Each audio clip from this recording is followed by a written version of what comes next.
Hi, and welcome once again to On Stage at the Upper Room. And tonight we have the pleasure of interviewing the one and only legendary, you are legendary. Okay, Hadley, you say so. the one and only Hadley Hockensmith. Welcome, Hadley. You know, Neil used to call me Radley Rockensmith. Radley Rockensmith. I kind of like prefer that. that one. I like that. You know, is it okay if I call you Radley, or is that only for Neil? That's good. Well, you know, Hadley. The Asian friends of mine call me Hadri. Hadley. Oh boy, we're going to have to cut that one out. Oh, yes, sorry. Okay, so hey, you know, one of the things that, I think I've told you this before, but I'm one of those guys that reads all the liner notes in albums. And I always remember looking, particularly in the early years in the Maranatha music and some of the other ones, and this name that would always pop up, because it is a unique name. Not everybody's named Hadley, and Hockensmith is not a common name. But I saw that name popping up all the time. I thought, wow, this guy's on every recording. And you were part of a big kind of a blast that happened there, didn't you? Yeah, it was a blessing. When I came to California, I wanted to be sure that I had some sessions kind of lined up so I didn't just come out and starve. Right. We were living in Oklahoma City at the time. And so I knew that Jonathan Brown was out. And of course, I had already worked with Kelly in a group back in Oklahoma. And so I immediately got plugged into Maranatha Studios. That's where we did most of the recordings, and hooked up with Tommy Coombs. And it was just such a blessing to get to play on that music, because a lot of it still sounds great to me. It does. It really does. There's some great music that came out of that era. And a matter of fact, at least recently I was listening to something and I'm thinking, wow, it's really stood the test of time, and some of the orchestration and it was really good on it. So tell the story of how you transitioned from that into Koinonia, the group Koinonia, and where that all happened. As I recall, Kelly may be able to help me on this, but Kelly and I were working together more and more, and we had co-written a few songs, and she decided to do an album, Blame It on the One I Love. That was the first album. Yeah. Well, we had gone and heard Larry Carlton, right, at the Baked Potato, and we heard this incredible bass player, Abe Laboriel. Sure. And Larry played a lot of great solos that night, but my favorite solo was from the bass player. Was it? From Abe. So I was amazed, and Kelly was amazed, and we said, we've got to get this guy to play on your first album. And so, got to know Abe.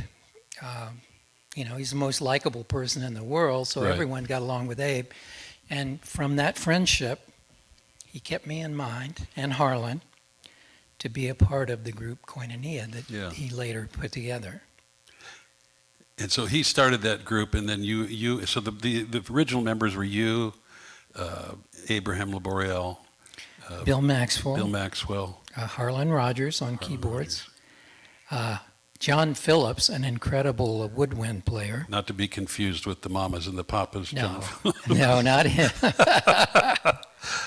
And Alice Acuna, and Dean Parks. We had two guitars in the beginning. Okay. And of course, Dean was always one of my studio heroes. So that was great to work with Dean. Sure. And you guys, how many albums did you record with the Koinonia? I played on 3. I think there was a total of 4.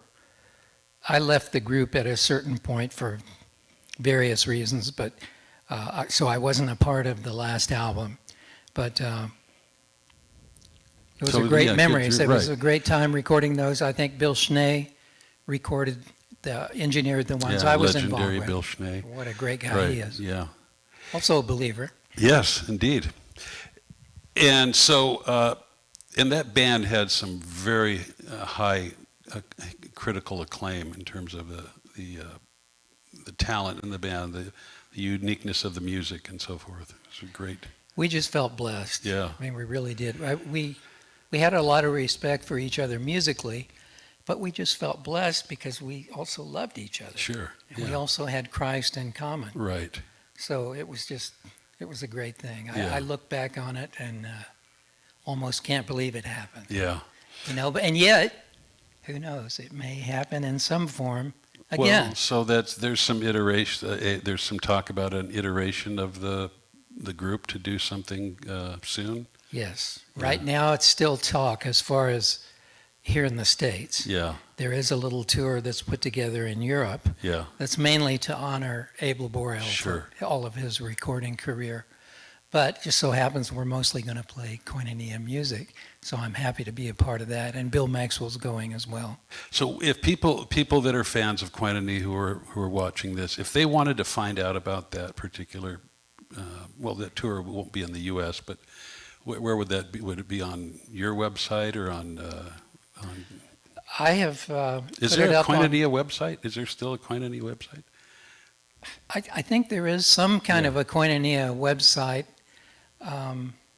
Boy, I'm sorry. I'm going to have to get back to you on that. You let me know, and we'll put it out on the Upper Room site. Okay. So yeah, and as you know, there's always a standing invitation for you guys or any iteration of Koinonia to play here. That's fantastic. And this would be a great place. Yeah, I think it would be. So very quickly, because we want to get this in too, you spent 35 years with Neil Diamond. Touring with Neil Diamond. Yeah, it was 34 years, and that included recording and doing the stadium or arena tours with Neil. Oh, and all his shows are big shows. They're not. They were big, and that kept it exciting for me. Yeah. Talk about that. How did you get that gig? Okay. Excuse me. I mentioned I was doing a lot of sessions at Whitefield, the Maranatha Studios. Yeah. And a drummer that they would bring in from time to time was Ron Tutt. Sure. Legendary Ron Tutt from... he was working with Elvis Presley at the time. Yeah. But after Elvis passed, he got the job playing drums for Neil Diamond. Yeah.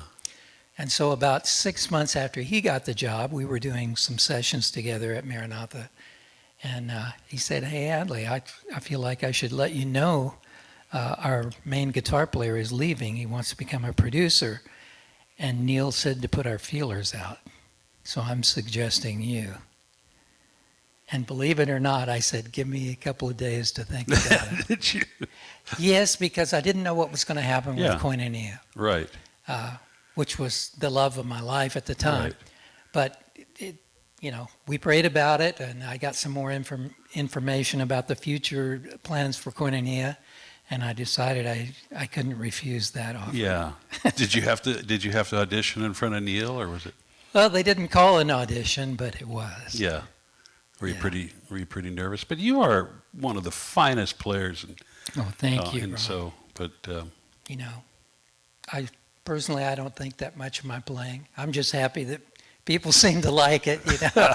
I just show up, and usually I can see a few smiles, so I think it must be okay. So 34 years of touring, and you went all over the world, I imagine. Yes, right? I did. Yeah, wonderful.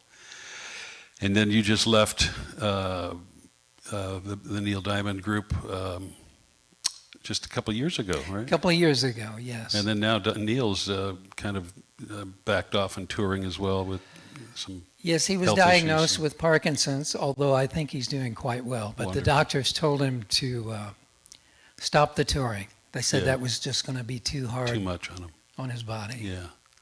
Well, what a wonderful career you've had, and you've played at the Upper Room with a lot of different artists here, and tonight you're here with the band that you've been playing with, Point Made.